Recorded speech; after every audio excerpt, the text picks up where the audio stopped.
Greetings, my name is Monty Martin. And I'm Kelly McLaughlin. And we are the Dungeon Dudes. And we are so excited because we just got the prototype miniatures that we're creating for Sebastian Crowe's Guide to Drakkenheim. We've got a ton of fish monsters. We've got some apothecaries and their likewise creatures.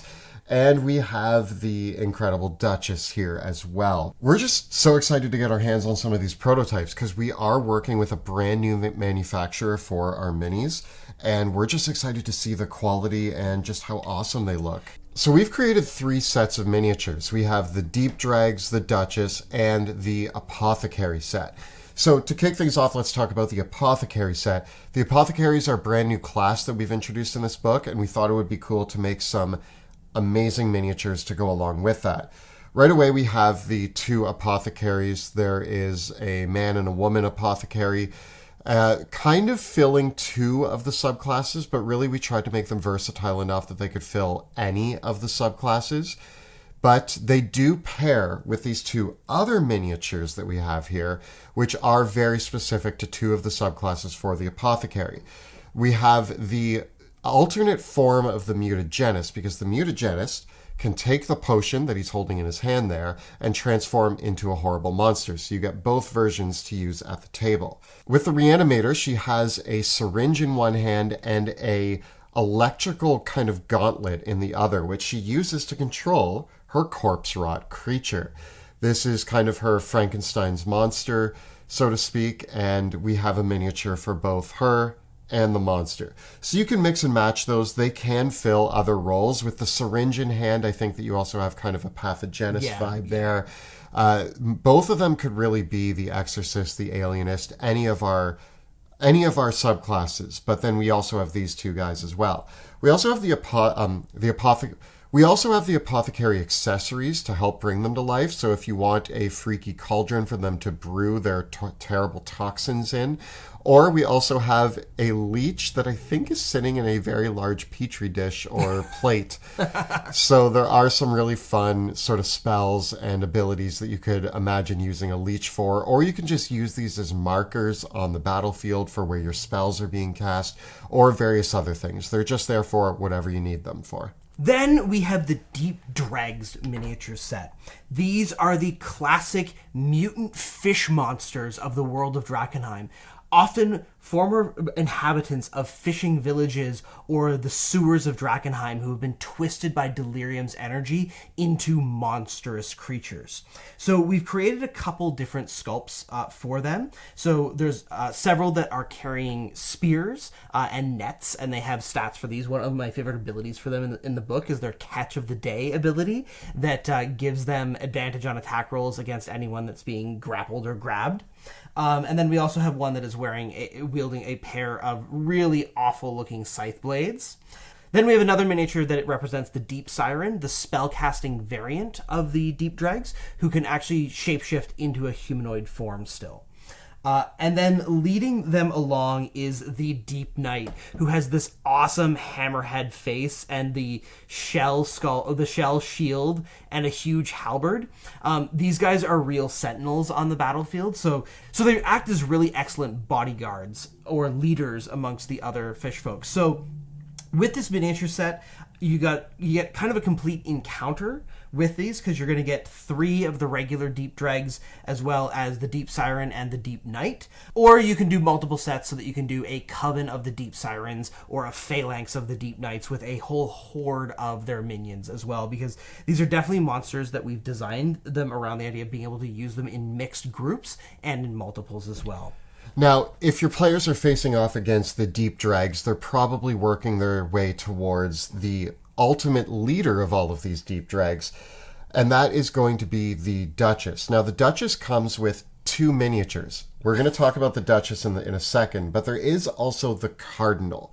Now, the Cardinal is sort of the right hand to the Duchess and sort of the lieutenant to all of the Deepdrags.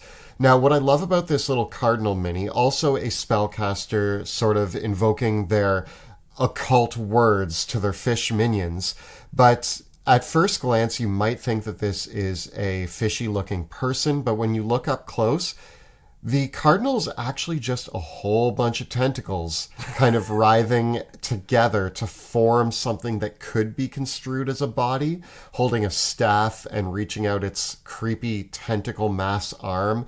Even its head is just a bulbous pile of tentacles. It's really quite creepy and disturbing, and the cardinal speaks on behalf of the one and only Duchess. This is a gargantuan miniature. It is probably, I think this is now the biggest miniature either of us have. She is gigantic, and definitely bigger than a gargantuan creature in scale. She wraps around the entire base of this altar to her. And I think what we're exploring, and we haven't finalized this because the Duchess miniature, when it goes into production, is probably going to require a bit of assembly. There'll be pins to put all of the tentacles in place, so that it doesn't snap when it's being transported. She kind of coils around from one side to the other around this giant altar, which is large enough for one of the other miniatures to stand on. What I love about this miniature is that not only do you get the amazing Duchess, some of the details and the sort of choral effects that you have even around the base, around the altar. For people who like painting, there's so much little details to get into on this mini. I think you're looking at 100 hours of work easily to do this. It's a big undertaking to do this one.